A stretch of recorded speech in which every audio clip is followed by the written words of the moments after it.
This podcast is rated R for restricted. Under 17 requires accompanying parent or adult guardian. Mission 250.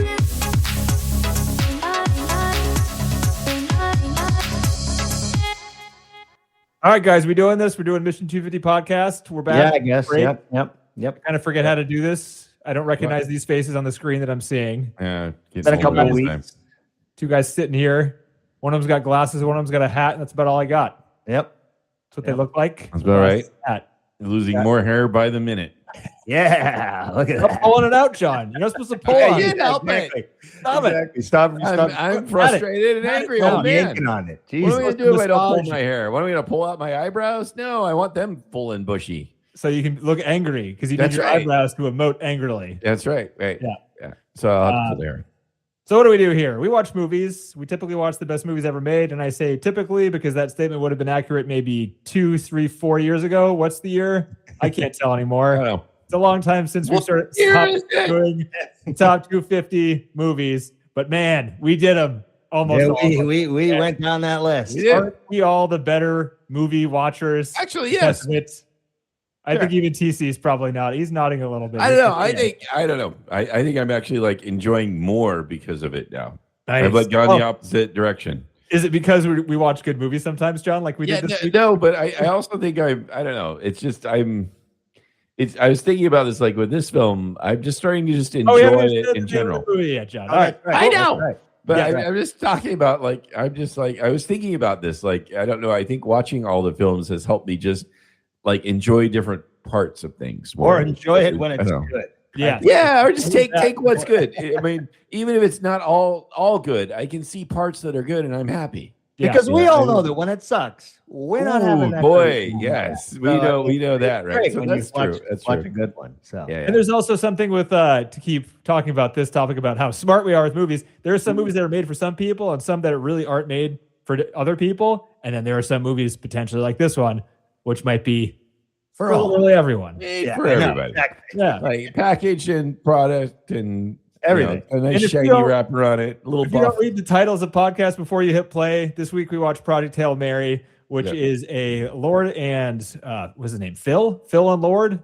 Lord Phil? I don't know. This director's you came close. I don't Yeah. know. What else did they do? I didn't Lord even and look up Miller. who Phil directed it. Lord and Christopher Miller. They started with Cloudy with a Chance of Meatballs. They Oh, did 1 and 2 of those, and then they did 21 Jump Street and 22 Jump Street movies as directors. okay. And then that's it for directing. That was the last movie they directed was 2014. I said we'll never direct again. They kind of, one of them, I think one of the two wrote the Spider-Verse movies, and they produced a lot of movies. No way, really? He wrote the Spider-Verse movies? Yeah, 'Cause one of the he- two guys did. Wow, I like that. Yeah. What about The Martian? Wasn't one of them involved with The Martian? They produced a lot of stuff, so maybe. We can get into some trivia on why they haven't made a live action movie in a long Okay, time. I mean, interesting. Yeah, and not common. We see a duo director other pretty than weird. other than the Uncut Gem guys, and they didn't last long, right? And Yeah, then sometimes for animated movies, because for some Right, reason, right. The writer of the story, Project Hail Mary, wrote The Martian yes, for the book. this is the sequel to The Martian, is what DC said. yeah, a sequel. It's not a sequel, but it's similar. It is kind of similar. like It's similar. potato at the end. Spoiler. There's a lot of the same mechanics. Yeah, there's some similars. So we are behind our schedule. So we're recording this probably a couple weeks before it's going to come out, but even still, it might still be in theaters because it's doing pretty well right now. So we're going to start with the simple question of see it in the theaters, stream it, or skip it. John was enthusiastic. What do you think, John? So I will continue to be enthusiastic and say, yeah, see it In the theaters. In the theaters. Oh yes, John's yeah. great at this. I saw it in a crowded room. People were laughing. People clapped at the end. Come on, go see it. It's a movie. I would say movie. Yes, go see it in the theaters. Go see it in the theaters. Go see it in a big ass theater with a loud ass sound system. Yeah, and with a big crowd, they're gonna With all like, that clap and applaud. orchestral music, you kind of need to have the whole thing. It feels like a blockbuster. I mean, it feels like a general audience movie, and that's what's kind of nice about it. Like you can sort of see it where they're like repeating things so you know what's going on or whatever. Yeah, they have just enough exposition in there where you don't get annoyed, but it's still there because Right. All right, let's start with 20-second spoiler free reviews. Guys. Right. And you know what? Fine. Okay. All right, John, you got a lot to say, so let's start with you. Yeah. All right. 20 seconds. You got a timer up there, John? This is self-regulating here. No, I don't even do that. All right. I got this. We're totally in practice. Everything is fine. I know. We're all good. Everybody stay calm. Rusty, it's been a little while. Just keep talking. There's not a pause here. Not at all. We are not filling dead air. 20 seconds go. All right, look, I loved all the twists and turns this took. I had fun watching like that. Oh no, will they, won't they? Even though I knew they probably would. This is fun. And I just enjoyed it. There's some like inconsistencies that I could gripe about, but I had fun and I laughed and I thought some moments were touching and it was enough. It was enough. Okay, TC. That was a weird way to end. I know that sounds lame. That was a weird ending. It was Sounds really, lame, really but I good, need and it. it was enough. I walked out of there thinking like, this is enough. Yeah, right. You were satisfied. John, a great review. Right. Wow. No, it's not the best film ever, but it was enough. Yeah. You're not putting that on the poster. Well, with that, I think we're done. I mean, there's nothing else to say. Okay. Yeah, I'll go. So I thought it was great. I had a really good time watching it, and he's just awesome. The jokes were funny. Mm-hmm. The relationship between the thing and the other guy were funny, and even the backstory was good. I thought, and when you finally figure out what happens there at the end to him, you're like, oh, okay, this was kind of fucked up. It was a good twist, right? It was a good twist. Nice. I agree. This movie was very funny. It started funny. It continued being funny. It was funny to the end. And it only stopped being funny when it wanted to be touching or move the story forward. And it felt extremely fast. This movie was like over 2.5 hours long. And I think the thing I walked out of the theater thinking was like, holy shit, that movie was epic, but it didn't drag for a second, which was kind of impressive. That's fair too, right? That's why it feels like a blockbuster, you know? It feels like the idea of like him just being there by himself. The fact that like that doesn't drag on. Yeah, for the most part, Gosling is a freaking man, dude. He really is. Guy's a star. I mean, I have one nitpick about that, but otherwise, yes. Get out of here with your nitpicks, John. No. There's no room for nitpicks. No. You'll see it's a legitimate one. I bet you guys will agree with me. What's your favorite dessert, John? What's your favorite dessert? It's a curveball, and it makes me think. Key lime pie. This movie is key lime pie. This movie is just delicious. I agree. I agree with all of that. Coming out of my mouth. I like that. It's just getting a little. I sat there watching, and I also like heard the audience around me just enjoying it, laughing when you should laugh, like gasping when you should gasp. I mean, it was. That's why I was talking about like thinking about this as a summer blockbuster. It feels like you're going on a ride, you know, and it's not too dark, not too scary. And it's also not too sappy or too over the top, There was one kid in our theater that thought it was scary as shit. Well, spoilers. There was the scene where you think the Rocky dies and the sound gets out, and there was a little kid sitting behind me like crying his eyes out, and everybody in the theater could hear because it was like they cut the sound out for the movie. God, yeah. I was glad they brought him back because they didn't have to. They could have left it. No, they could. That to the movie's credit. I deliberately did not read the book at this time because I'm glad I didn't. But because the book fucking spends like the first 10 pages talking about how hard it is to open your eyelids, and I got bored with it. But I'm really glad I didn't because this movie does a great job of the sort of will they, won't they? Because I felt like Rocky could have died. He could have died. Mm-hmm. It did it well enough that I felt like the stakes were high enough that I didn't know. I felt like he was going to die from the beginning. And so you already have this sense of impending doom. And that's what really makes the film still feel like it still kind of hits you as it goes along, which I think is really cool. Like it feels like there's stakes. How light the movie is, and yet the entire world is that's what's at stake. Right. That's like a brilliant balancing act, right? Yeah. Like feels like there's real stakes, but there's still lightness to it. It still feels like a summer blockbuster, like an Independence Day sort of thing. But there's still you still feel like you don't know what's going to happen, and one of these guys, they're going to die anyway, very much potentially, and so you're already accepted that, and so. And then when he saves his life, you're like, okay, that checks out, right? Like it's also good. Sacrificed himself so that Gosling could get home, and that makes sense. I'm good there. That's wrapped up. And then when he came back, I was like, yeah, exactly. I mean, it's perfect. It's like it really brings you along with it. It feels like the stakes are real in the sense of you don't know if it's really going to happen. He could die. Rocky could die. Both of them could die. Both of them could make it. And for the movie to pull that off, I think is really brilliant. I think that's hard to do. Like you watch the Avengers and film, that you care. well, If- yeah, well, right. Right. You And actually care. Yeah. enough. And, About and all again, of that's to like Gosling's credit and the animators' credit to do that with a fucking rock. Not the animators, it's the puppeteer, John. The It was a puppeteer did it. puppeteer. Oh yeah, it was a Wow. puppeteer. They did. Yeah. So the puppeteer wasn't supposed to do the voices, but he ended up like a lot of the shots were with Ryan Gosling, and they improvised together. And he was the guy puppeteering it, and he did the voice while they were shooting. And they were planning on having a voiceover actor, and it sounded like they tested some voiceover people, and it wasn't working. So they got this puppeteer guy who's done like nothing else basically to be the voice actor of Rocky, because that's the only way that it worked. Very cool. It was great. I loved how they had actually Meryl Streep and some other actors. I love that. That was funny too. That was done. Gosling being like, she can do anything. She can It do was so good. Yeah. That was done through improvisation. Meta joke.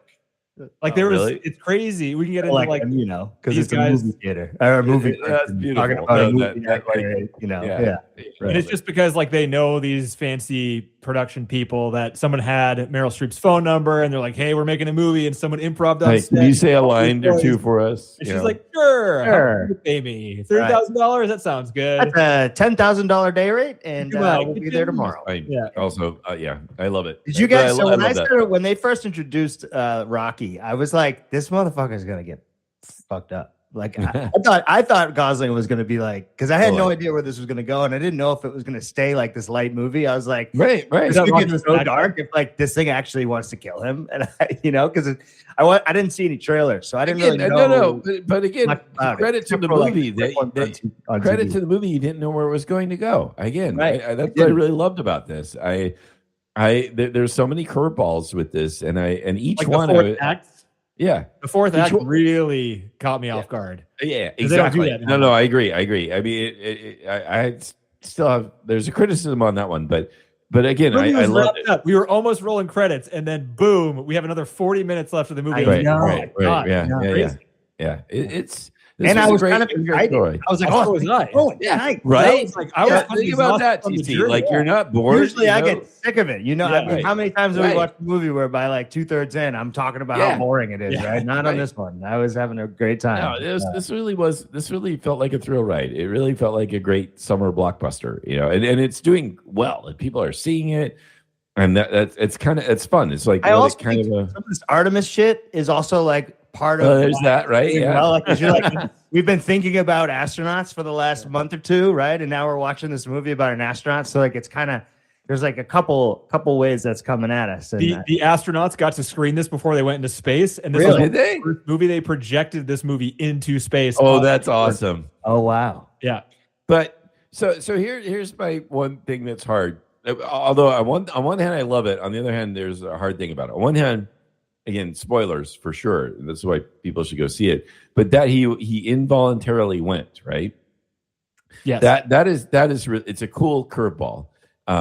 And in the book, from what I understand, because I didn't read it, but there's a lot more made about how he thought he was I don't a think you hero. can compare. yeah, in the book, you know, the one I didn't read. I know, but I researched it. So. But I couldn't get by. I got 4 pages to talk about opening your eyes, and I got tired. God, But anyway. if you don't even read a book and you only read about a book and it makes you think negatively on the movie, maybe you should stop doing that. No. I'm going to Yeah, tell you what I that's- think negatively about the movie. I'll tell you this. Look, it's an amazing curveball. This idea, and in the book, it's really more highlighted about how he thinks himself. He doesn't remember, so he thinks he's a hero, and then he has this startling realization that no, he's actually a coward, and was forced into it. Right in the book, he's like, I don't want to die. I'm not going because I don't want to die. The movie isn't quite as clear on that one. But the other problem is that It is he's though, right. right? I thought it was. I thought it was What? very clear that he didn't want to go because he didn't. No, he doesn't want to go. And but the problem is that his character is supposed to have a shyness and uncertainty and a lack of confidence about him. And the difficulty I have is that this is Ryan fucking Gosling. So he's like, there's moments in the film where he is just fucking charming and beautiful and amazing to look at and full of Ryan Gosling confidence. And so it's not quite there that I see him as this like sniveling coward. it doesn't quite fit. It's okay. Can I explain why I think that issue is not an issue for me personally? Okay. Because I think it's not like most people are brave. A very select few people are brave. Right. And Ryan Gosling, I can easily imagine him not being one of the brave ones. It's hard. Chances that like a great looking actor, famous person is also brave. Oh yeah, that's fair. But it's still hard because he's just he looks confident in himself. He's too good looking to be a normal guy, John, is what you're saying. I am saying that's there, and that's there. So it's I don't see that depth of insecurity that really would sort of like make that all click in the character. Does that make sense? You can't be Ryan Gosling and be insecure. Right. I mean, it's just hard. You guys haven't seen Lars and the Real Girl. He totally can. He can do whatever I saw Lars and the Real Girl. No, I think John means like, as a person. It's hard for him to comprehend. The curveball still worked, and it was fine. But I still didn't quite believe that this was an insecure, unheroic person because he's fucking Ryan Gosling. It's just still too hard. I don't think it's insecure. I don't know. I think the two things you're saying are insecure and not brave. Let's just say that. But I don't think his character in the book, maybe you're saying the book hasn't being insecure, but in the movie, I didn't see that. And I don't think he needs to be insecure to be not brave enough. I think in the movie, they didn't even go as direct as the book did, where in the book there, he's like saying, I don't want to die. I don't want to go on a suicide mission. He still wasn't like quite saying that in the movie. I could, if you told me he said that in the movie, I would believe you because that's basically what I took away. Close. I mean, I feel like for me, if he would say it, but it would be a joke. Right. So like that's how I get him. Where like he would be like, I'm not going. That's like a joke. I felt like if it was a different actor, and again, I think it's just because this is Ryan Gosling there is a confidence about him in many of his roles that I love. He was tied to the purchase of this movie. He was tied to the funding of the movie. He was signed on to this project when they bought the rights to it in 2021. There's nobody else on the planet that could have done this movie. Right. I'm going to say, and that's all fine. I'm going to say, but I will say that pre-Barbie Gosling, by the way, pre-Barbie Gosling. Right. But there's not a fragility to him. And I think this is just, I mean, this is nitpicking, okay? I know. I'm trying. It's like I'm waiting for you to die on this hill and just roll down and get over it. I'm nitpicking. But I am saying that there was not enough fragility there. It would have been, I think it would have been more moving to see a real insecurity and to have this sense of this guy who thought he was a hero, learning that he actually was a coward and having that hit hard. And I don't think Steve Buscemi in space. Steve Buscemi in space. I think that's what John wants. Steve Buscemi and Nicolas Cage hanging out. Nicolas Cage in this role. Come on, in this role. Oh, that would have been awesome. It would have been his crowning achievement. It would have been so fucking good. He would have been awesome in this. So you bring up Steve. I don't want. You're not dissing Steve. Don't you dare just. I love Steve. Steve can do whatever, but he's no god. I would have loved to see Steve in this role. But again, all of that aside, the comic timing of Ryan in this was great. Yeah, he was. See, you're saying Ryan should have done this. Ryan could only do this timing, right? Like his charisma is the reason the movie works for the majority. I get it. To me, it's like it's just that curveball. It's like I still didn't see him as a coward. I didn't see him as somebody who wasn't willing to sacrifice himself because he's fucking charismatic, sexy Ryan Gosling. I kind of took that a different way. I kind of thought when he sat down and was doing that, I kind of thought like, okay, she jumped the gun. And like rather than trying to like help him get there, she's like, I'm gonna force you into it. Yeah, there was no time though, right? That was like kind of the they're out of time. So I didn't really take it as like, oh, he's a coward. I just kind of took it as like, we're out of time. There's enough of this bullshit. You're going. We all know you're going. And in the book, again, by my research, not by reading it, we should be talking about the book that nobody read. This is right. I mean, a lot of people read this actually, but a lot of people. None of them are on this. Right. 2 out of 3, but whatever. She's far more ruthless in the book. By the way, there's not this redeeming arc that she has. There's not this softening. That karaoke scene was great. Oh, I cried. I fucking cried. I wasn't thinking about that. I'm like, damn, this is just out of nowhere, and she's pretty good. I thought it was really fucking moving how she did that. She did an excellent job of like, I have to do this fucking hard job. I have to make I have to make hard choices, and I don't like it. I thought that was really well done, and I got thought a natural face for that, No, she does. She does. I was really moved by I've only when seen her she in 3 was- things, and it's all been recent. But like, she was in The Zone of Interest and Anatomy of a Fall, and she had like one of the best performances ever in that latter one. But in the first half of this movie, I was like, I'm not sure she's cast correctly in this. But then by the karaoke scene, I was like, okay, I get it. And right, she's right. pretty good when she wants to be, No. and like soft when she wants to be. And it's that was again. That was It was moving. It was really really moving when she got there, and the way she did it, and she sang, and then she's like, "That's enough. That's enough." Yep. All right, that's it. That's all you get from me. I know, it was great. That's because Ryan Gosling heard her sing. She apparently does PJ Harvey covers in Germany, which is where she's from. What? So she's a singer of like some caliber. No way. Yeah. So Ryan Gosling knew this and told the directors like, "Hey, we're shooting in this. Where they shot it to is like a real one of those bars they have on ships. That's like they didn't set it up at all, like dress it up. That's what bars on ships look like for people that work on ships for the army and whatever." They were shooting there, and they had a karaoke machine, and Gosling's like, we should get her to sing. So the directors asked Huller 2 days before, like, would you be comfortable singing in front of everyone? And she said, only if I get to pick the song. God damn. So I haven't heard that Harry Styles song. I haven't heard that song before. It's a beautiful song. Yeah. She picked it like knowing the characters and what she was asking them to do, etc. I need to look up like that song. That's the other fascinating thing, that the song was so powerful, and I've never heard it before. It's Harry Styles, because I mean, when I think Harry Styles, I think like shitty pop music for younger people. Yeah, well, he's good, man. Is he good? No, I don't know. yeah, I've never listened to him. No, He's really talented. Harry Styles. He was in a boy band, right? Before he. I'm not saying what I think is right, TC. I'm just saying what. No, my he's brain tells good. me when I hear him. You know me. I'm one to hate, and I can't. I tried. Then I listened to some of it, and I was like, "Motherfucker, he's good. He's good. It's nothing you can do." Really. Hey, but he was in a boy band before he was Harry Styles, right? Was he One Direction? What was he? That sounds right. Yeah. I think I also think that sounds right for some reason. Yeah. I have that in my head too. I Go to Wikipedia, John. We'll see you in 5 minutes. All right. That's All right. right, Okay. yeah, All right, moving right along. What are we going to do next? No. It was One Direction. Oh, thank God. I had one, maybe two nitpicks in this movie if we're doing nitpicks up front. Okay. I didn't mind. Let's get it out of the way. Middle. I didn't think the jump scare was necessary. I thought it was a little odd. Oh, yeah, it was a little out Fun. of place, but they kept you guessing with it. That's when I thought maybe he was going to get fucked up, you know? Yeah, but I feel like I've only seen it once, but I feel like on second viewing, it's going to really seem out of place. Oh, that's true. Because I did see the trailer, and I shut it off as soon as there was a line in the trailer where Gosling's talking to his video voice recording, and he's like, "Well, I met an alien," and he says it in like the goofy. I love that. He's friendly with his alien. I know that for a fact because of how he says it. So it just seemed weird knowing.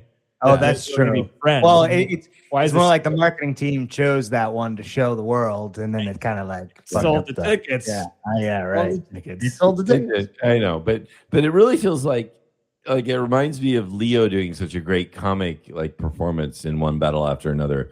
I had a lot of the vibes from that movie. Right? The rides, it's like epic, and it felt like a ride where there's a lot of technical stuff going on, but I'm not paying attention to it because I'm so invested in the story that's happening.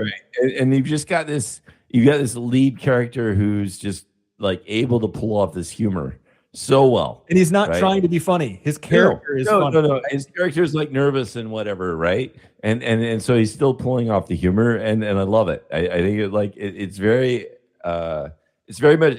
much feels the same way the way Leo did it, like in One Battle After Another. It's like they're just pulling off this effortless humor that, like, because they're just nervous and quirky characters, and these things are happening to them, they're just like, this is happening to me, and they're talking about it, and it's funny, right? Mm-hmm. And yeah, it's great. I really enjoyed that. Like it was fun, but I do love the sort of like it's like it's a reality TV show where he's talking. Yeah, I hear everything I say. Yeah, I heard that. That was every second. I like the idea that he always says question at the end. It's like it's great. Who are you talking to? Question. Yeah. It was great. There wasn't a funny part that was trying to be funny that wasn't funny. Right, it worked. Right, it landed. Entire movie. I know. It was That's amazing. really impressive. Yeah, and it's hard to write that. It's not easy to write comedy. It is a lot of it. It was improv. If it was improvised, and it's a lot of what Gosling seems to be doing, that's like fucking impressive. They're like, hey, turn the camera on, put it on him, and just and the puppeteer guy. You got to give credit to this puppeteer guy, James Ortiz. I think his name is something Ortiz.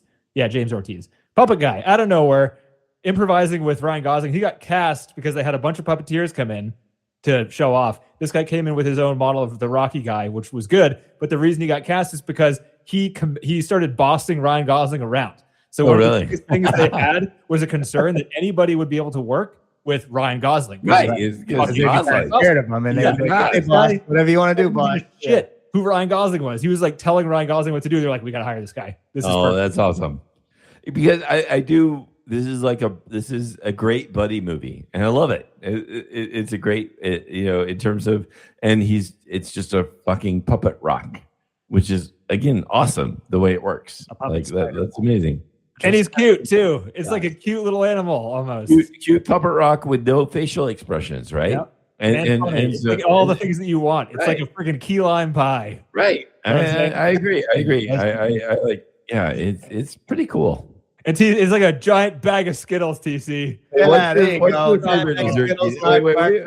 Wait, Danny, I had to name my favorite dessert. Now, that was TC, key lime Danny. pie. Oh, wait, you're asking what TC's? I'm asking both of you what your favorite dessert is now. What? Tiramisu.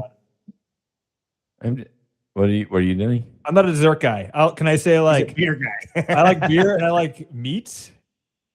Can I say It's not working. What do you got, Denny? What do you actual beer or meat, I guess. I'm a huge fan of lobster straight out of the shell, dipped in butter. Eating that is the best thing ever. Maybe I've that's never what had that. it is. I'm not a lobster fan, but yes, for dessert. I mean, can I pick up food? You're eating butter, TC. Butter is the takeaway. I'm not a dessert guy. Can I like change? Yeah. What's your for me? Then I was wondering about that key lime pie. Like, who the hell is this guy? Is that the only one he knows? Maybe that's the only one he knows. I'm not a dessert guy. I had to pick a dessert. I'm annoyed. All right, I didn't know. I'm telling you, that's all I could come up with. What I want is really good sushi, like really good salmon sashimi. That's like my favorite. That is good, but that isn't dessert. So that's probably. I know. He said dessert. Yeah. Well, yeah. I guess it's a little more savory. I was thinking like high end. Feel good. I guess that's right. I mean, if I want a high end feel good food, it's going to be like the most awesome salmon sashimi. That would make me happy. Mm-hmm. We're hungry, folks. And this isn't a negative. I'll go with the other negative I had first. The scene, and this could have just been me. The scene where he was doing catching the filtering of the life that was on the planet when they dipped down into the atmosphere, and he was on the edge of the ship, and there was some actiony stuff that happened. I couldn't follow that action very well. I don't know what was going on with like the box. It's like why did you have to have the fishing thing? So he had to go get it. Because he thinks that the predator or whatever was in the clouds. So if you get close enough to the clouds and sweep it, then it's probably in the clouds. I get the logic of why they were doing it, but the whole scene where he was on the edge of the ship and he was like attached to something and something broke loose and then he used it as a pulley and he went down and grabbed it and came back up. Like I didn't understand what was happening. I know that like he just got knocked off his block. I don't know why couldn't they like had the pulley so it would just go back in the ship? Why did he have to go out and get it? I think the pulley was like it wasn't. They didn't plan for that. I don't know. Like that. I don't know. I think it was just like we got a fish and that's it. And it's going to be actiony. And he's going to. We have to have him have at least one obstacle that comes his way, right? And that's falling off the ladder. Mm-hmm. It's still like. It was intense, like as far as the action. It was good tension building, that's for sure. Yeah. You didn't know it could go either way at that point. It had already been fucking an hour and 45 minutes. Any of them could die. Like he could die, Rocky could die. You wouldn't have been surprised that again the film sets it up really well. I kind of knew that, so I agree with that. But I kind of knew that they were going to succeed at the mission in some capacity, right? Right. The Earth was not annihilated. Either of them could die, but you think that it's gonna work out, right? At least that's gonna fix their planet. It's like a great balance where there's going to be some sacrifice. You have this feeling, even though in the end, nobody. It is a bit of a sacrifice. He leaves his planet behind. He's happy. He's teaching the rocks. He's all happy because he's like messed up anyway and doesn't like people. And he didn't have any friends or family, so fuck it, right? Right. So he's all happy there. But I did kind of think about that when he was by himself there. I'm like, he's actually kind of enjoying this, right? Like he's doing his, science shit. He's hanging out, he's thinking, he's, building shit, he's doing all that. Like that's what he likes to do. So there's really not a problem for him in that regard. Like he's not for the pining to be home, right? Yeah. That scene where he was just like, he's like, well, I'll send you home. I'll sacrifice my thing. And he starts crying. He's like, I thought you weren't afraid. He's like, I just said that. I was really scared. Yeah, it's just something people say. Like, I thought that was funny because I'm like, he's right. That is exactly what happened. Funny and powerful. Nobody's that. The action scenes were really good. The sense, again, for a film to pull this off, it's like, on one hand, You know it's going to work out. On the other hand, you're still like, you still feel like there's stakes here. You still feel like there's like tension. Well, when they got into that crazy accident, I was like, damn, did this just go dark for good? Like, I thought I had moments where I was like, this is end now. And he died. Was it that? What accident are you talking about? It's brilliant, right? Just I had a moment of being like, oh my God, I mean, he could be dead. That's when the kids started crying in the theater. Right, yeah. It was really crying. What's really cool about this film, too, amongst other things, it pulls you in and it makes you feel like there are stakes. It makes you feel like there could be actual consequences. There are so many films we watch and we know the hero is not going to die. We know that it's going to work out. And like I had to tell my kids when we watch most of these films, it's like, don't worry, it's fine. And this film felt like they were able to he died. Right. It's good for you. Build spirit. Right. But over and over in this film, it kept treading that line where I didn't know. I felt like anything could be possible. I knew it was going to be positive at the end, probably. But I think that's because it's space. Like we're like, like there's always that, like, there's always that thing that could happen that, like, one wrong move and a rock comes through the window and you die, right? Right, yeah. There's no scenario you can think of without knowing that, like, they create a universe and technology and stuff where, like, there's no out for him. That makes sense to us. Right. That works. Right. There's a good chance he's I think they set the baseline that he's dead anyway. Fucked. The other people that know what they're doing are dead. He's in space by himself. Nothing is working. He's fucking dead. Right. So I think that's part of the brilliance of the movie. We start from this position of he's dead anyway. Yeah. And then so everything else just seems to be like it's possible. The alien could die, he could die. We probably know he's going to work it out somehow. Like, we don't even, at this point, we don't even care if he dies or the alien dies. We just want the planet to be saved. So let's set the bar like one notch up to do something there. And then they achieve that, and then we're like, maybe they can live, and then they kill somebody. You're like, no, the next part. Like, how many movies have you watched where, like, there's two planets that could die? You know what I mean? Where like it's usually like, okay, we got to save a world. This is like, we got to save two worlds. Yeah, but they didn't save all the other worlds that they saw that the thing was fucking up their atmosphere. Right. That's interesting to think about, that all the other suns. Well, those ones were already dead. They kind of said that in the have life. And maybe there weren't. Maybe there wasn't life. It was too far gone. They're dead. Like those planets. But weren't they the same as Earth, or were they further than Earth? I thought they were about the same. Those are things they don't care for you. They don't want you. You got to read the book, John. What do the books say? What are the Wikipedia? What did the review of the book? All I know is there was a ton more of science in the book for sure. Yeah, that's all I know. Speaking of the book, I know a bunch of people that have read the book because Andy Weir is a very popular author. People buy it up immediately, which makes sense. But they thought it was a really good adaptation. Oh wow! Of the book, because there's so much to choose from, I would imagine, right? Like, I appreciated it. Like, I love 2001, and there was definitely some influence in this movie of 2001. But I love the quiet space scenes, where all the music and the soundtrack cuts out. And but it was faster. And this movie leaned into it being a popcorn movie. It knew what it wanted to be, and it did a really good job at that. It wasn't trying to be super hard to the super nerdy, slow sci-fi fans. It took its influences and it made it the way that it wanted to make it accessible, right? And I like that too, right? Yeah, I agree. It fit really well for this movie. That this is a summer blockbuster. This is a general audience movie, and it's a thrill ride, right? But and it walks the line still, where you worry about the stakes, you worry about the characters, you worry about the outcome, but it's still a thrill ride. And you still like a Spielberg movie in that way, right? It did actually remind me of the Spielberg movie. Like an E.T. or something, right? With all those swells too. You're like, the music reminded me of The Lion King. I thought I was listening to The Lion King. Yeah, that's true. Yeah. The Lion King. There's a lot of like big Tom, boom. Yeah, it's great.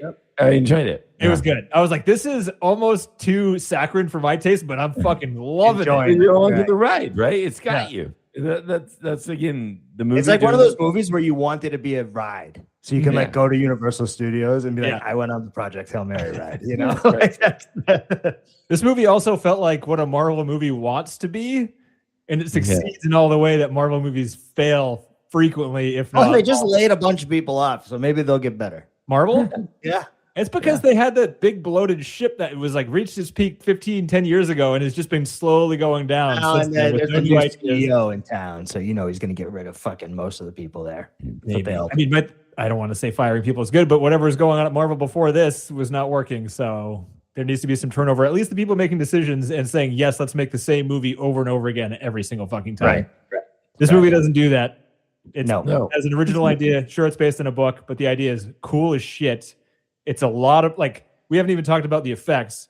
Almost entirely practical in this movie. It seems right. There were just a handful of CG shots of Rocky. Everything else was either an animatronic puppet or a handheld puppet, like an actual hand manipulated puppet from this guy. All were on set. Like 50% of the shoot was Ryan Gosling and the puppet acting together. Nice. Which this is a 2.5 hour long movie. 2 people interacting with each other for an hour and 15 minutes. Right. Sounds like a fucking disaster. I know, right? And we've got some flashbacks, to sort of break it up. But you're right. The majority of it is these two, like The Rock and the structure definitely helps. How they frequently cut back to the past to explain it to you. It's a really nice way to tell the story. Again, another smart move that they break it up like that. So you're not entirely with just these two, like the alien and Grace. They're not really flashbacks too, right? Which is also helpful. Like they're like, I didn't get that. And now we're in a different place, and it has nothing to do with Gosling's recovering his memory. Right? Does it not? I thought. Because sometimes they just kind of like cut, and it's all of a sudden we're back. It's like him like recovering pieces of his memory. So it's not like it's not like the movie is like, oh, and meanwhile back in time, right? Exactly right. It feels like more like he's like remembering parts of. Question for you both. I didn't know that was like him remembering it in the present time until he remembered the thing when he got captured, basically. No, and he like reacted to his memory, and I was like, wait, were these all just him remembering? I thought it was just telling us. It was telling us the story. That's what I thought. No, I felt like it was more him remembering in time. To me, that felt more natural and less like it was. Did it ever cut back from his memory and him like sitting with it? I didn't know. It was only the one time when they got in the. That's accident. what I thought. That's what I thought too. But the 2 people I saw it with were like, "Oh, I thought it was just him remembering." Like, I thought it was him slowly like regaining. I didn't either. I'm still not sure that's what it was. Because he like fucking wrote on the white. It would make more sense that that's what it was. But he didn't react to it. They would have naturally. They showed him reacting to it the one time where he realized that he was like sent up there against his will, but they didn't show him reacting to any of the other ones. No, that's why I thought like it was nice that they just kept cutting back and then I thought it was a storytelling device for us. Yeah, right. And I thought it was great. He's like on the whiteboard, who am I, and so forth. I felt like it was more natural to think of it as that's fine because he woke up and he didn't know what the hell happened. Right. That's whatever whether or not he was remembering stuff. Whatever the case is, whether it was him or the movie doing it, it happened naturally. It didn't feel jarring. The editing was great, is what you're saying. Right. Yeah. For the storytelling, it was smooth. Maybe, I don't know. What do you think? Best actor, best editor? Best editor, best fucking so many things. This is Sinners. This is early in the year. This is like the Sinners of this year. People are going to remember it. It's probably going to come back in theaters. I saw this at the Grand Lake Theater, and they were playing it on 70 millimeter. And I have answers to why some movies look great, guys. I finally figured it out. Why some movies look like shit and some movies look great.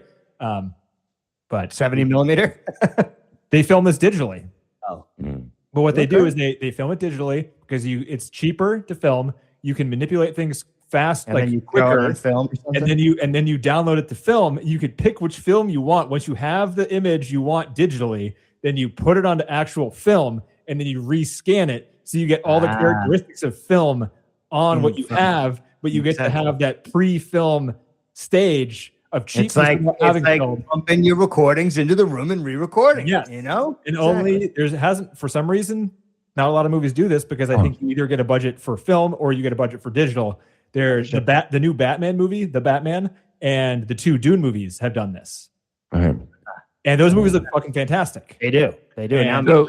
This needs to be the future of film. I'll just say that because like this movie looked like it was shot on film.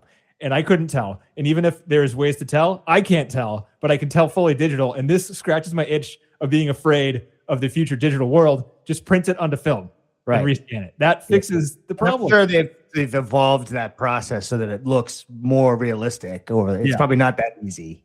Let's not oversimplify. that. There's no way. There's a reason why they don't do this for a lot of movies, is because it's very expensive and difficult, and not a lot of people know how to work with film. But the quote from the directors were like, "We do this because it keeps," this is the quote, "keeps it from feeling too perfect and too crisp and too antiseptic." And I was like, "That's exactly what my issue is." That's perfectly stated. So TC, I don't know what happened, but my recording stopped for a while. I'm not sure. I think I'm recording that. I know. Just letting you know. I just restarted it. I don't know what happened. Editing task for TC. Yeah. Sorry. Just letting you know. Can't wait to do this one. I can't wait to listen to John have an opinion on a book he didn't read in shitty audio quality. Yeah. Just cut it all out. Oh, permission to chop? All of a sudden, sir. 20 minutes. So we just left John out. No big deal. Doesn't matter. But yeah, I mean, this movie on first watch is one of the fastest edits I've seen for a movie over 2 hours long. That was one of the things that I came it went fast. It was a good ride. I was not looking at my phone or whatever, right? Me either. I was like, every second I was enthralled. There wasn't one, I couldn't point at one part and be like, I didn't love this part. There might have been like little nitpicks of like the logic didn't make sense or I didn't quite follow it, but like I enjoyed it 100% of the time. And that is I did that how narrowly scoped it is, right? Like just two people most of the time, right? That's pretty awesome, right? You just have Ryan Gosling and a puppet. But it feels epic because it keeps the cutaways. No, I know, but you add to that like just how narrowly focused it is most of the time, and you're still like along for the ride. It's pretty awesome. It's like weekend at Ryan Gosling's house. He invites you over, you have a little one-on-one time, he jokes around, you're best friends with him. You know, that's what it feels like. You're with the guys. It's all good. I want to say that I've been a fan of Ryan Gosling way before. I'm just saying I've been a fan of his since Drive. He's so good. I've been a fan of him since that one where he played a high school teacher that was addicted to heroin. Oh, that cocaine. Was it cocaine? Yeah. Half Nelson. Half Nelson. Great movie. I never saw that. Maybe we need to watch that. You got to watch it. That one, Broken Fruit. I think you got that one will make you cry. Really? Yeah. I mean, I was never aware of the gauze until Drive. Drive was when I was like, Drive is gauze, that's for sure. Yeah. I mean, after Drive is like whatever he does, I want to watch. Yeah, the shoes I had for my wedding, I bought because Ryan Gosling wore a pair of those shoes in the movie Crazy Stupid Love, which is also a pretty good movie if you haven't seen it. We know who Denny's man crush is. I've already stated this. This is not a hidden secret. This is no apologies there. I forced you guys to watch Drive. I forced you guys to watch Barbie. I'll force you to watch every Ryan Gosling movie. You don't have to watch Drive. I'll gladly watch. Yeah. I will suggest that we all happily run to the theaters to watch Gosling in his next endeavor. Yeah. He's like, at this point in time, after this movie, he's basically like the next Brad Pitt in my mind, or like the next Robert Redford or somebody like that. Like he's reached that status now. And he probably did after Barbie too. But you see him on Saturday Night Live too, and you're just like, this guy, I wish this guy was my friend. You know what I mean? Like that's what you think because he's just so goddamn likable. He was on Late Night with Seth Meyers recently, and he mentioned that one of the people that works on SNL that he knew through being a host on SNL that also works on Seth Meyers' show has a sister that has a really good homemade Pop-Tart store somewhere, and Gosling went to it, and he mentioned it on the show when he was on Seth Meyers, and there are now stories in the city where this Pop-Tart thing is talking about how popular this fucking Pop-Tart store is. It is exploding because he mentioned it on Seth Meyers. That's all it takes. That's how you know you're wielding some power, huh? Jeez. It's so nice, too, to have a movie like this at this period of time. Right. Most movies are like, even ones that are enjoyable, like Sinners and One Battle After Another, they're overall pretty dark, even if they're funny. Yeah. This feels... I know, you're right. You're right. This is like... It's a happy ending. I mean, how many of those do you get? Right? It doesn't feel like it's shoved in. Like it's actually a pretty unique happy ending. Mm-hmm. Yeah. But all the while there's stakes and there's darkness to it. So it feels heavy, right? Even though in the end everything's great. Mm-hmm. It's the way to two worlds. It works. What about, now the only problem is we have to wait another couple of years to watch one as good as this one, guys. Shit. Oh yeah. I don't know. It's been an awesome. Are we on the last four? I mean, there's got to be some good ones there, no? Oh, we're good. We're good. I mean, movies. Everyone's complaining about how like there's no original IPs in Hollywood anymore, and it's crushing industry. But like, Look at the last year and a half. It's been pretty good for like new stories written. I'm sorry. Right.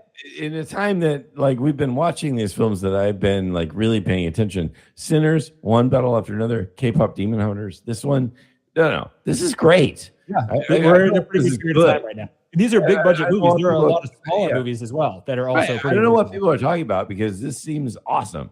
Mm-hmm. They're talking about Star Wars and Marvel because those movies are kind of the movie industry in a lot of ways because they usually make the most money. So they are kind of the tentpole franchises, and those are dying. But fuck them, they deserve to die. I don't care. But this, you heard it first. Danny. What more Star Wars? Oh no! Right. But I love Star Wars. What more do I want from? I go to see a movie in a theater and see something like this. Like, how do I say that this is like a deterioration of Hollywood? Because this is awesome. What more do I want? This is an homage to everything. It didn't. Yeah, it didn't feel totally original. I could see a lot of other movies in this movie, but I didn't care at all. I didn't care for a second that I was like, well, this is stealing from every influence. I'm like, that's a good thing. This movie is doing them justice in what it's doing here. So I don't know. I don't know if we can have more of this. We'll be all right. Yeah, right. Exactly. All it takes is a director pair that hasn't worked in 12 years and a $200 million budget and a book from a guy who is a brilliant writer who's already had a very successful adaptation with a super famous charismatic actor. That's all it takes. That's all it takes. That's all. It can happen anytime. And the thing is, those combinations will reoccur again, and we'll be fine. We just have to wait. How long did The Martian come out? Was that 10 years ago? No. But look at what was Sinners? What was One Battle After Another? These things are like these combinations of writers, directors, actors. It happens. Writers. That's the key word, John. It's the writers. The writers, sure. There'll always be actors. They're not going anywhere. It'll be all fine. I don't know, John. That's the most about that one. There is Hollywood. Maybe. They don't like to pay writers. When J.J. Abrams is leaving the city, it's not good. Well, we'll see. We'll see. Maybe it'll be a dark times ahead. But this is as good as anything, right? I mean, this year with Sinners, for this type of movie, another with this movie, it's as good as anything. Yep, I couldn't disagree. Right. Yeah, this movie was basically flawless in what it was trying to do. Yeah, it's probably an instant classic.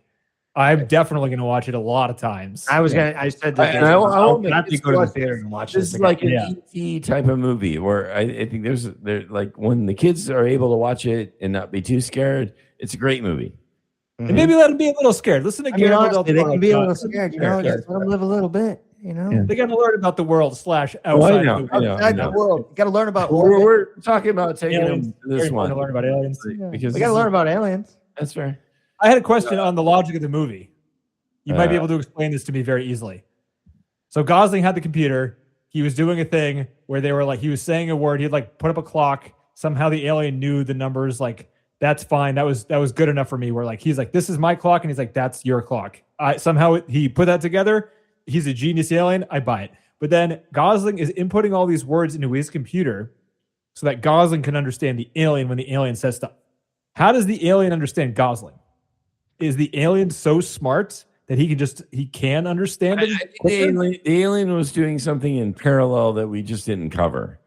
Like the alien, like an internal computer or something like that. He had his he had his raised bump thing, or like tattoos.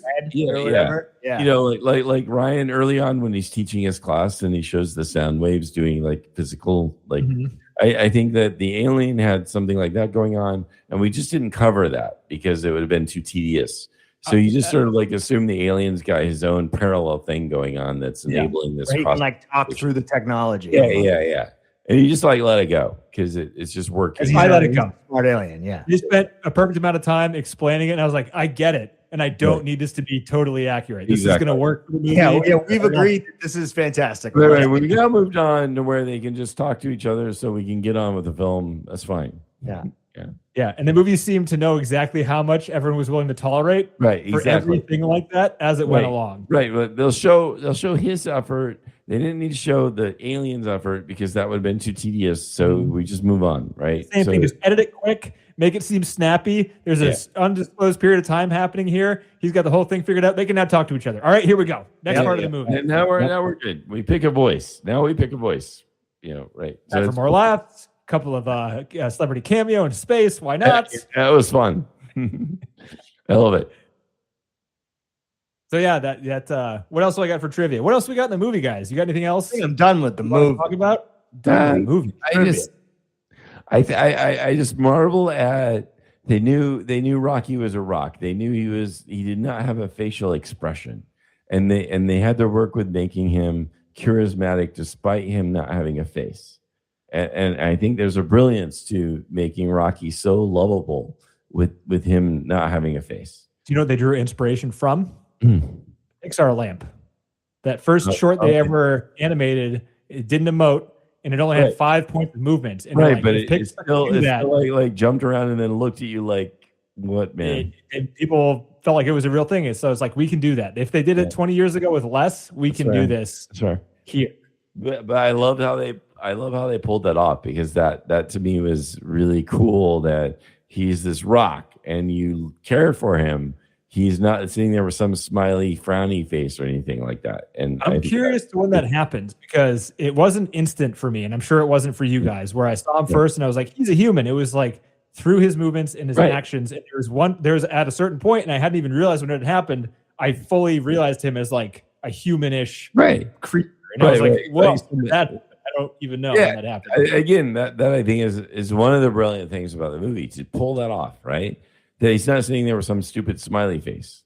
It's some stupid like something that's very an expression that we can instantly recognize. Like Paul with Seth Rogen, talking about that movie, Jack. Exactly. Right. I know. Talking about the movie Mars Attacks, John. Right. Talking about that one. Right. Yep. Some emotive terrible CGI aliens. So they knew the challenge was they were going to do this, and they were going to make a rock lovable, right? And Spider Rock.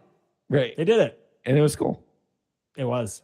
I love it. Like one of my favorite things. I love the thumbs down thing. It was great. It's just a great little sort of clever, type thing. Sure. Right. By the end, when he's giving him thumbs down too, I was like, oh, they're best friends. I love it. Right. Pull that off. Again, it's just a small thing, but it's like that he never got the thumbs up right. It's just like it makes him so endearing, right? Mm-hmm. So that he can do that. So then the thumbs down is like positive. Well, he's also unable to turn his. Yeah. It's just that touch is very, very clever. It's like a little nuance that is definitely a detail that makes a big difference. The love of it, right? Like, it's like he just can't do it, and so it becomes more endearing because it doesn't quite work. It's very smart. And I'm not sure if that was improvised. That probably wasn't, because they had to build that. But just speaking of like emotional punches in this movie that were improvised. We talked a little bit about how Sandra Huller did that karaoke scene, but when they proposed it to her 2 days earlier, they're like, this could be the emotional core of the movie if it works. Yeah. So they gave that to her 2 days before, and ended up working out, and it fit. It totally was the emotional core of the movie for those flashbacks. Mm-hmm. Not for the him and the alien scenes, but for the flashbacks. That was the most moving scene for the flashbacks for sure. I thought I was like tearing up because she did it so well. Like it was unexpected for her character too. Yeah, right. For her uptight character, and again in the book, she didn't break her character because of how she ended it. Right? No, it wasn't like out of character. She went back to who she was. Fragility. She shows that she cares. She's doing all this hard ass stuff because she wants people to live. She wants humanity to survive. And then for her to show some fragility is really beautiful, right? Like she still cares. She still like has some emotional depth to her. And that's different from the book. And that allegedly. I didn't read it. Yeah, why don't you ask someone that actually read it, right? But again, that is a really beautiful part of the film, that like she knows she has to make these terrible decisions because she doesn't want everybody to die. But she still has this emotional depth to her. I thought it was really beautiful. Yeah. Mm-hmm. Mm-hmm. Yeah. All right, you guys ready for some trivia? Okay, what do you got? I kind of like this trend. Well, I don't know if it's a trend. For big budget movies, sometimes they put all the special features on YouTube because no one buys physical. Well, actually, physical media is coming back, guys. Have you heard about this? No. Blu-ray and 4K DVD sales are up. Because people are shedding streaming because streaming is getting so goddamn expensive, and the's too many of them. So people are like, "Fuck this!" I think I've told you guys this before. We're starting to buy DVD and Blu-ray box sets of the TV shows we rewatch. Because I know people that have like Seinfeld on the background like all day, every day, and they just watch the entire season over and over, like the series over and over again. Why are you paying Netflix $30 a month to do that? Buy the box set for $100, and that's you never have to. You never have to do it again. You own it. Yeah. So we're building up a collection there, and it is growing. Like, look it up. It is kind of an astonishing thing that it's growing. It's because these companies are trying to rip us all off so much. But where was I going with that? Nobody knows. Physical media, YouTube with all these special features. It is a nice thing that they have all these special features on YouTube because it allows me to have some trivia for these podcasts and movies that are in theaters. They had a bunch of making ofs on set. They had the guy. What's the guy's name from that show where they like did science projects to see if things were real? Remember that show? Bill Nye or what? No. No, it was like the two guys. One of them had like a little fancy hat on and a mustache. Mythbusters. Mythbusters. One of the guys from Mythbusters has his own TV show now, and he went to set and showed us the outside and inside. They have the biggest sound stage in Hollywood, is what they rented. They built the spaceship on the sound stage, and they built two versions of it because it rotates in the movie. There's the version where there's gravity, and there's the version where there's no gravity. So they have like the same set built on two different angles, and they filmed in both of them. All of the weightless stuff, they focused a lot on how to get it to look real, because a lot of the stuff, like if you film it practically, it looks like they're on strings and it looks like shitty sci-fi. But they built this thing called the, what do they call it? The spin ring. And it's basically a harness around your waist that looks like one of those baby bouncer things. You know how like you put a baby in the little circle and it's a diaper and you bounce up and down? Like baby like spender thing. Yeah, it's one of those, except for the thing that you sit in is really tight. It's a harness. And then the thing that you bounce in is on like a ball bearing spinning thing. So you can spin indefinitely. There's no stopping. You can just keep spinning in it. And then it also rotates forward and backwards, and it's on a lift. So there are people controlling like how it's elevating you up and down. So cool. there's a couple people on the lift controls who are actually physically moving this like crane up and down, and it's like a dance. And the people on the lift are really good at it. They can anticipate where you're thinking you want to go by how you're moving, and they'll move you to that. And those action scenes in this film where he's in danger and shit's happening, he's getting thrown around. It's effective. It's really effective. Where real. It did. For a second was I like, oh, that didn't look amazing. Right? I was like, he's in space. He's 100% in space. Exactly. Space, and he's in danger, and he's getting he's getting the shit kicked out of him because everything's like getting thrown around. Mm-hmm. And those scenes where it was really violent, they had Gosling went for it, and they had astronauts on set, and Gosling like did his thing, and came off set and was talking to the astronauts. It's like, it felt like that was too much. What did you think? And they're like, that's actually pretty accurate. And he's like, all right, so I can keep going that hard. Got it. Nice. But Gosling did a lot of it, but there was this guy that was his stunt double that did a lot. He spent all day, every day on this thing, the spin ring, the gimbal thing that the guy was going up and down on, full days. And the guy from Mythbusters is kind of old now, but he was like, this is a huge core workout. He spent like 10 minutes in it, and he was sweating his balls off. But this guy spends all day on it, and they got all the extra shots. I have to assume like all the helmet on shots of Gosling in outer space. Was this guy that was his job. And he like throwing himself all around. Yeah. And they built the outside of the spaceship, like all the outside of the spaceship stuff was practical sets, all the inside of the spaceship stuff, practical sets, all the backgrounds of space was virtual production screens. There is almost no CG in this movie. They said there are 2 shots of Rocky as the CG alien, and almost all the backgrounds are virtual production, which is it works so well. How cool is it, right? Yeah. It's awesome. An awesome movie. Like, they spent the time to do it. They had, and apparently like making a big part, Lord of the Rings, they built a lot of like miniatures of the sets they wanted to build because you need the models to be able to build the big ones, and doing it with foam core takes a while, and it's hard. But now you can 3D model it and 3D print it. And that's what they did entirely for this movie. And it's actually, you can do a lot more detailed things in smaller sets, which helps inform details in the larger sets for the artists that build the larger things. So they're able to make all the little small computer components and all the little wrinkles in the spacesuits on the computer with, I'm sure, like some type of assist, right? You can like do things really quickly in a computer these days. So they build all these detailed models in a computer. They print it out automatically with like, I'm sure, the world's best 3D printers.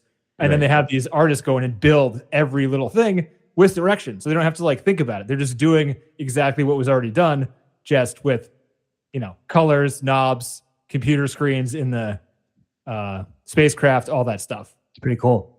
It is cool. Yeah. And hopefully it means that more people are going to do more practical stuff going forward. So, I mean, this film Probably is doing not. really well. Probably not. It's really expensive. This film is making a lot of money. So, I mean, I think everyone's making money right now on this one.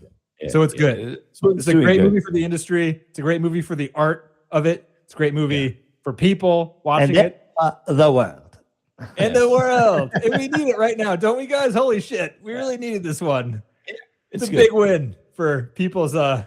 Well, I don't know. It's funny. It's like it seems like everybody thinks things are dying and nobody's going anywhere. Last summer we had Barbie and Oppenheimer. We have these revivals. It just keeps like cycling back where Barbie and Oppenheimer was 3 years ago. John, you're in trouble, buddy. Oh shit! Time's going by real fast. Okay, but this year we had Sinners, one battle after another. Then this year the Ford Austin Powers movie this came year out. We had No Country for Old Men. We had fucking Blood. We had fucking that was 20 years of good films, and people are saying it's all dead, and it's all dying, and it is. Good stuff keeps happening. Yeah. Well, it's to me, that's really encouraging. It's dying because the amount of people that are, striving to be a part of it is waning. And it's also dying because the tentpole movie studios like Marvel and Star Wars are dying, and things like studios like AMC, those theaters are dying because they're charging way too much money for people to go there. We only have theaters that are popping up right now. We only have one theater now. We used to have 3. Now we only have one in our community. An AMC, or what about the Pops Theater? Is that still open, right? No, Pops is still there, and I try to go to it when I can. But we have Pops, and then we have Marcus. But we used to have 2 others that are now gone. Do you have an AMC near you? No. You don't have an AMC? No. We had an AMC, now we have a Marcus, and we have Pops, and that's it. Huh? What if you're like, an hour away from the city? Hour and 20 minutes from the Twin Cities. That's too long to drive for a movie. That's for sure. It's too long, yeah. Well, AMC kind of. The theaters are nice, but holy shit, they're expensive. If you want to see around here, if you want to see an IMAX movie, it's like $26. Oh, Marcus, it's not bad for me. If I went and go see, this was like $10 to go see. I went to the Grand Lake in Oakland, and it was a Sunday night on 70 millimeter, which should be more expensive, and it was $13. Damn. Okay. And their small, medium, large popcorn are $1 difference. So you might as well get that $8 large. If you're gonna buy snacks, it's gonna be expensive, but yeah. They have frozen junior mints there. You ask them, they have them hidden in the fridge. They got a bunch of crunch down there too. I'm sure they got some other kind of chocolate stuff all in the fridge. So if it's a hot day, get a nice cool snack. Or just a bag of Skittles and a big, large Bark root beer. And you don't want to refrigerate those Skittles because they become rock hard and you'll they do. And you just gotta wait a little bit. Yeah. You gotta sit on them maybe. And then you sit on too long and it's all just one big Skittle and it's flat. You gotta go to the dentist. TC, you ever eaten one big warm flat Skittle? Oh yeah. 100%. It's like a Laffy Taffy at that point. Of course. It was come on. It's the last one. And me. I'm a big flat Skittle guy. Come on. I'm trying. The tunnel set was the most challenging set. Okay. It was because they spent a lot of time in there, and it was one thing, and they needed to figure out how to make it interesting for all the time they spent in there. Because no matter how interesting the story is, you still have to make it visually different from one shot to the next. Whatever. So what they found this material. So first they came up with the idea of how it was made. It sounded like this part wasn't in the book, the way they described it, about having it being like some material stretching out. We didn't read it since you. I heard that, I heard from someone in the what happened in the book was. I'm not saying I read it. I'm saying the way the people that made the movie talked about it, it sounded like the people that made the movie came up with how this thing worked, is how it sounded. I could be wrong. People that read the book are probably shaking their heads right now. I don't know. But they talked about it, how they, had all these ideas of how it would like stretch out over itself and then solidify into this material. And to make the material different, they found this thing that if you shine the light from the inside, it looked like reflective metal. But if you shine it from the outside, it looked like amber. And they just had this material that could do that. So they would constantly alter where the light source was coming from in each individual shot with the same material. So like it didn't look like it was changing, but it made it interesting. And then they also built the sun outside of this tunnel. They built it with the entire, so in this, the largest set you can get in LA, this tunnel was the size of the set, left to right, the full size of the thing. And they built the sun on a gimbal thing with the lights that crossed the entire tunnel. So all the way down the entire sound stage, they built this thing. It was hundreds of lights. I did not notice. This was not something that stood out to me. Yeah, but it was there because the thing was spinning and the sun was there. So you could, like watching it, you could see the sun spinning against the outside of the background.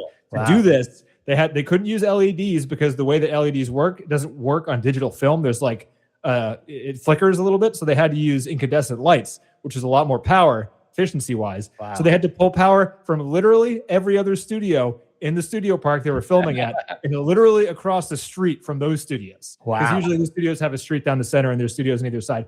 They had, as you drove into this studio, there was a bridge of power cables going over the drive lane from the other studios to get to this one to power the lights and the motors that were required to spin this thing around the tunnel for this effect.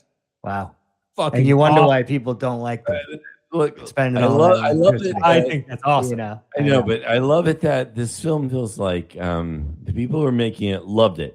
They wanted to do everything they could do to make it as awesome. Well, they had as much money as they needed. Oh yeah, but build that fucking cable lane. Who cares? They had the money. They had the money. Great, but they were also like let's fucking do this as good as we can do it, and that's pretty cool. I just love that. Even if I didn't notice it, I wasn't like, oh man, that tunnel is awesome. I didn't notice it, but they were like, but you thought he was in space, so it worked. Yeah. Him in the tunnel, like added there was some tension to that, right? And some reality to it. You don't know how strong that tunnel is, right? I was worried for him. Right. But I love it that like these were people that were like, we're going to do this fucking good. We are going to make this fucking tunnel awesome and realistic. And we're going to like, I don't care if we like drain power from everyone around us. I think it's cool. Like they were just passionate about doing it right. It's awesome. This is why they got fired from their last project, which was a Star Wars project. What was their last project? What? Solo. They were the original directors on the Solo movie, which was back in like 2018. Wow. They got fired for like working too hard. They worked. This was right around the time, maybe a few years after Lucas sold the movie to Disney, and Kathleen Kennedy, who was underneath Lucas at LucasArts, was the head of the Star Wars division at Disney. Kathleen Kennedy, we've talked about her a lot. She's a great producer. She's good at doing Star Wars stuff, good at making money. She's done some good things. But the way these guys work is they do a lot of improvisation. And that's something that's why you hire them. I'm passionate about let's do it right, even if it costs more money. Yes. They were burning through money. They were doing 16-hour day shoots, which is a lot of overtime for a Star Wars movie. And they were constantly getting notes being like, stop doing this. We don't want you to do this. They're like, fuck. And they're like, I don't give a shit what you say. They just kept doing it. So that's not great. I mean, the Solo movie wasn't bad, by the way. I enjoyed it. They filmed for 5 months before getting fired, and they had about 70% of the movie filmed, but when they got fired. And then it was Ron Howard that got hired on because he's friends with Kathleen Kennedy, and he's a super safe director. It's Ron Howard, guys. It's Mopey. He's fine. He's gotten really. He's kind of a Mopey. Once he started doing those Angels and Demons, what was the name of that? Like Da Vinci Code movies. Those movies are bad. Yeah. Terrible movies. But he's done some. But he's like a safe director. He will do. He'll get under budget, right? He'll do all right. Yeah, he'll bring it back on track. He'll bring it over the finish line for you. Yeah, it's wrong. There you go. He's a pro. He is a pro. I was gonna say Solo was good. I enjoyed it. Can you imagine with these guys at the helm with apparently limitless money, how much better it could have been? Yeah, I know that's fair. Because have you seen this one, Meatballs 1 and 2? What's that? Have you seen Cloudy with a Chance of Meatballs 1 and 2? Yeah, they're good. They're fun. Good. Have you seen Jump Street and 22 Jump Street? I'm not. You have TC. Have you seen those?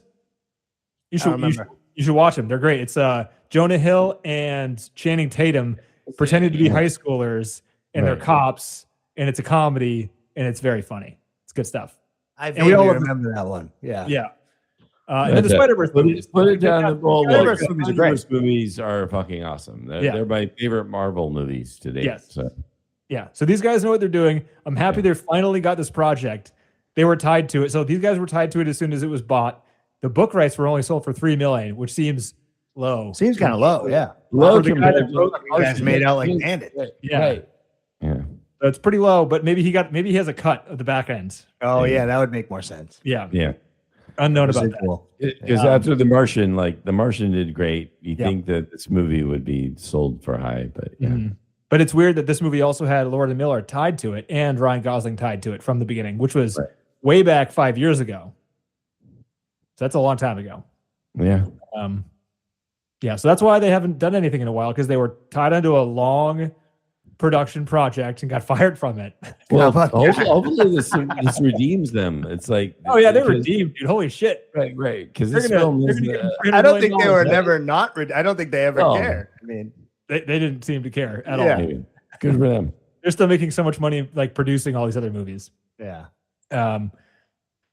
What else we got? Did you notice the change in aspect ratios?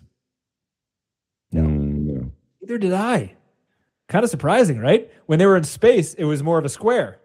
Huh. Oh, because they wanted you to feel like space was not confined, but more expansive. I didn't notice that one bit. Yeah, the Earth portions were wide and the space portions were tall. I did not even notice. No. Yeah, I didn't either. Which is weird, because usually you should. Maybe that's why they felt more like back. I don't know, flashbacks. That's weird. Maybe. Yeah, isn't that weird though? Usually one of us notices that sort of thing. Oh no, like starkly. If you're going to switch ratios, for God's sake, you would fucking notice. I did not.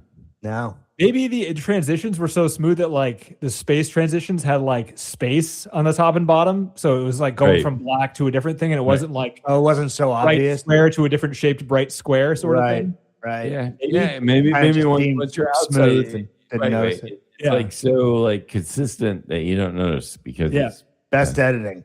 Best cinematography. Best cinematography. Production design. Yeah. Best supporting actor, the fucking puppeteer guy. Come on. I love Rocky.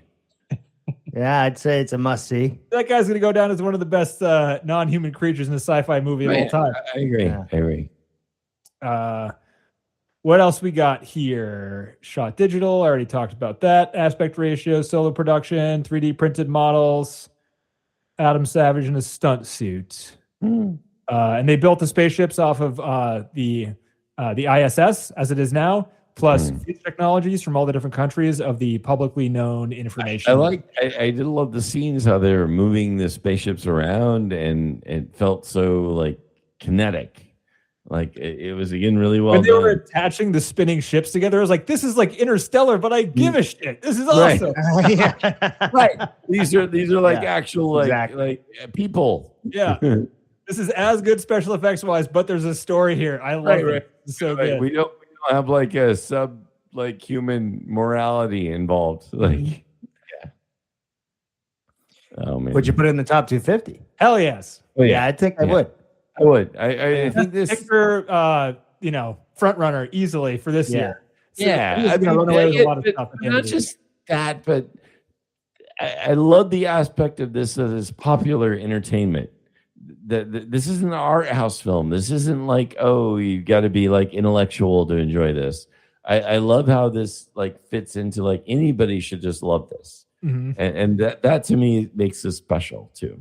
And it's not trash and easy because of it. No, usually when it's that, it's shit, right? Most of the time. Schlock. It's not that. I do love how anybody should enjoy this, and if you don't, John hates you. And if you don't, fuck off. Right. Exactly. No, rather I feel sorry for you. How about that? I don't. Oh, you're gonna pity instead. Is that better? Do you like his pity or his anger more? I know. I think I'd rather have the anger.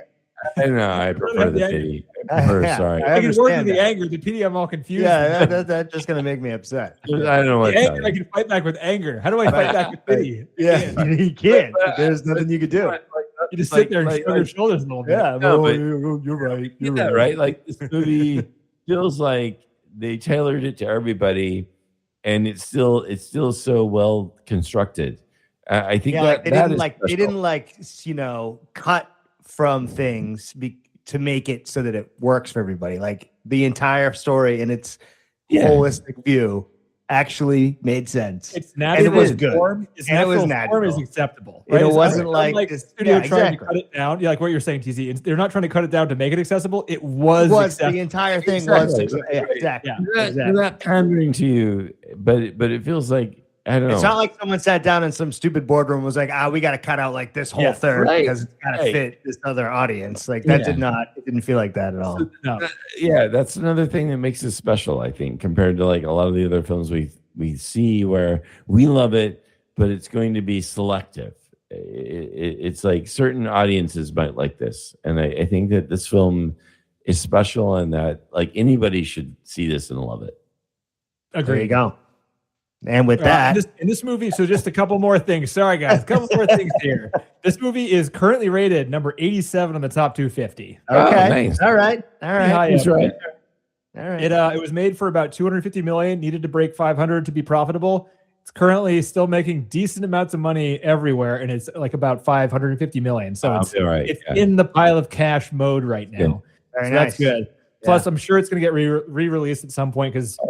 Such a theater experience. This will be This will be in the Oscars for sure, right? Yeah. And if it isn't, this movie's going to be surprised. If it Actually, is, no, I wouldn't be surprised. It would be something the Oscars would do. Nah, I don't know. They gave Sinners the record. No, because like you never know what they're going to do. Shitty movies, right? So like, it's already made money. That's all they care about. They're going to get. That is true. That is a barometer for them. Is how much money it made $1 billion. Therefore, it gets like 10 Oscar nominations. Right, and there's not going to be another Avatar, so it's going to win all the special. Is it not? Have they? Oh, not this year. Yeah, not this year. Okay, so it's already. I've seen that. They made like 1.5 billion, and they might not make a fifth one because it didn't make enough money. Which is God! Exactly. Yeah, but this film has to get. And you wonder why the fucking industry's dying. It's because of that. That's what they're talking about, though. That's the industry they're talking about, John. People are still going to make movies because it is a fucking amazing art form. Right. There's always going to be people that are going to do it. Easier than ever. Films and all that. Yeah, I agree. So it might just be. It'll just be on YouTube channels instead of in the theater. The 2-hour form might be. I mean, the 2-hour form is pretty much already fucking gone with all these long ass movies. But it'll just be cheaper to make. Special effects will be AI. Like TC's AI guru over here. I think he's probably right. A lot of the special effects will be super easy to do in 5 minutes. AI. Yep. But it won't look as good as this. I don't know. These new video open source ones coming out, man. You like blow your mind. It's unbelievable. It will be, but the idea of a group of people being very passionate about doing things the way they want to do it, about being very focused about the kind of story they want to tell, and that is what still like elevates this stuff, whether it's AI generated or not. Until they have their agents, orchestrated. It's got the director. It's got you know what I mean? And then they're all doing it. They're just letting it run overnight, and then they wake up and there's a movie, right? Fine. But you will still feel a soullessness to it, and that's what. Until we're all numb from all the room, right? I mean, come on. There's no way. And there's no way that you relate to Gen Z, John. Gen Z is jaded as fuck. I know. But okay, well, maybe that's what happens. But until that time, it is great. Time is now, John. Time is now. The time is now to wrap this up. What's your TikTok handle, John? Everyone's on TikTok. No one fucking listens to podcasts anymore. I'm not on TikTok. So I'm happy about that. But hey, thanks for donating for the people that have. Speaking of podcasts, we really appreciate that. It's keeping the lights on for the website. Yeah, DC started yelling about sending us money, and people have been sending us money. Thank you. We very much appreciate that. Very appreciative. Like when people donate, is there like they can like is there any form to fill out where they can say what do they want us to say? Who do they want? Here's one. So I'd say this I don't want to say his full name, but Cameron sent us an email alongside. He actually asked email. Yeah, he sent us an email being like, "How do I donate?" Which is because he heard us yelling about donating stuff, and he couldn't find the button on the website. So I was like, email back to Cameron, and I texted TC, and TC fixed it right after I sent Cameron an email being like, it's at the bottom. TC's like, I get it at the top, and I was like, I gotta fucking email this guy again. Hey, by the way, never mind, it's at the top for you. Thank you, Cameron. Thank you, whoever wants to be like. Cameron Cameron did a cool thing. He's we've done 2 Oscar episodes for this podcast, and Cameron has made a list on his Letterboxd account of our 3 rankings of the movies we picked for those years we did the Oscar things, and kind of did a total to see like combined our 3 reviews, what the rankings of that year would be. Oh, very so cool. For example, like the number 1 of the year, both me and John picked Anatomy of a Fall. That movie's number 1. I think Poor Things was number 2, etc. Right. Cool. So you can go to this. So Cameron's, I'm sure he wouldn't mind if I gave his Letterboxd handle. So handles are weird on Letterboxd. If you just go to Letterboxd, letterboxd.com, that's a website where it's like all movies and it's social media if you haven't heard of it. So .com/CamyGuy, CAMMYGUY. That's Cameron's. Thank you, Cameron. And thanks for other people who have donated. Also, if you want us to say your name on the podcast, we have no problem. You know, send us $1 or $2. You know, it doesn't matter. Well, we have the link to donate. Is there a place for them to tell us what any special message or just email us? Just email us. I mean, look, we can figure that out. I mean, look, if you donate, let us know. Offline. You want us to say your name? Do you want us to say you want a special message to somebody? Just let us know. Yeah. And email us for now, and we might we're working on a website. And just keep listening, and that's fine too. Also, we don't want to downgrade the people giving us money. That's very much appreciated. But we also appreciate the people still listening to us after all this time, and we're just sitting here rambling about random fucking movies at this point. Yeah, that's pretty good. It's pretty cool. Not like trying too hard to like profit off of this. We're just having fun. We're not in it for the money yet. No. We might be as soon as we get older. There is no money. There is negative money right now. Yeah. Well, but it's positive happiness. How about that? Yeah. It's still worth it. We wouldn't still be doing this if it wasn't fun. No. And it's fun hearing, Cameron and other people's been listening to us for a long time. So that's great too. So thank you all for listening. Yeah. And with that, what are we watching next time? I got a couple of suggestions. We can either do something I don't want to do, which is get back to the list and watch the 2 Nolan Batman movies. Okay. Yeah, that's a task. And the other option is we could go and try to finish up all the foreign language Best Picture nominees, which are now only $6 to rent. Okay? Oh, hey, on a discount. So there's 2. There's It Was Just an Accident is one, and Surratt is the other one. I want to see both. So I want to see both too. I guess that's what we're doing. Surratt next. Let's watch Surratt because it seems like it might be a little more intense. They both seem like they might be pretty intense. Okay. Let's do it. Let's Surratt next Sounds week. good. Nice. All right. See you later, boys. It's been a long one. It's a long one. It's worth it though. It's a good one.